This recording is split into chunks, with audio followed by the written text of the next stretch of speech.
We're joined now by Donald Trump Jr. Thanks so much for coming on. So what do you think the lesson of impeachment is, other than obviously we owe Ukraine everything we have? But beyond that, like, what's your takeaway from all this? Well, listen, I think the obvious lesson is that the do-nothing Democrats are going to just do that. Impeachment didn't even meet Nancy Pelosi's own criteria when she set this out a few months ago. And the real problem is the Democrats and Nancy are so blinded by hatred of Donald Trump, that they can't even function. They literally cannot do anything. As they are pushing the Russia hoax, Donald Trump is signing the USMCA and getting that done, fixing NAFTA. Okay, as they're signing the articles of impeachment, Tucker, he's signing a historic trade deal with China. He still goes on, but their hatred is making them make very bad decisions. The American people see it. They saw it up front and center last night at the State of the Union, where he highlighted some incredible American stories, whether it be soldiers, whether it be just great Americana. And you see them sitting there not clapping, miserable. Well, that's for sure. But may I just back up for a second and ask you the obvious political question? Because this was a political process with political goals. They're not stupid. It was clear from day one that this was likely to be counterproductive. They wanted to hurt the president. They helped him. Why did they do this? Because Nancy Pelosi has been pushed into a corner by the far left of her party, right? She's not the brilliant tactician that everyone says she is.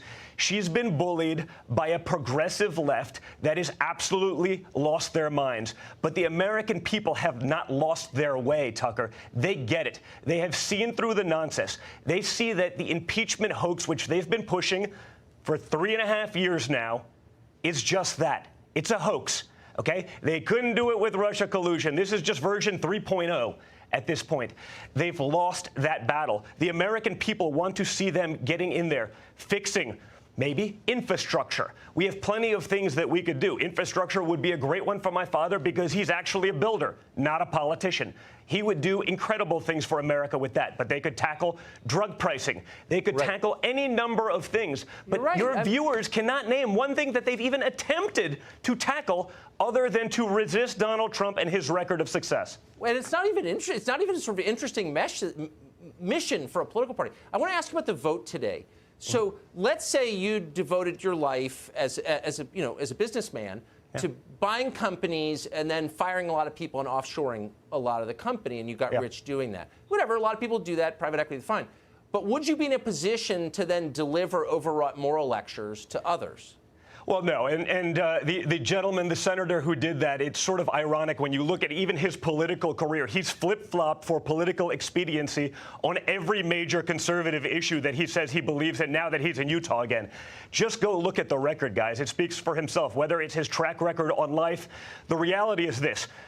He has come to Donald Trump for his endorsement, for money when he was running. He blew his chance bigly. And he's so bitter about it that he cannot let it go, Tucker. He cannot do the right thing. He cannot do what the people of his state want. He is purely, like Nancy Pelosi, just blinded by hatred, because when he had his shot, he couldn't do it. And he's more concerned about attempting to be loved by those who hate his guts, by the media, by the left, who destroyed his political career, who destroyed his presidential run, than he is about doing what his constituency actually wants. And it's become now so transparent that you can't even hide from it. He's not brave. He's a coward. I just think it's funny that people who are so angry feel the need, rather than just be angry, I don't like you, I'm doing this, feel the need to give you a lecture about how good they are as people. Wonderful guy. Just look at the record. Speaks for itself. Don, thanks so much for joining us. Great to be with you.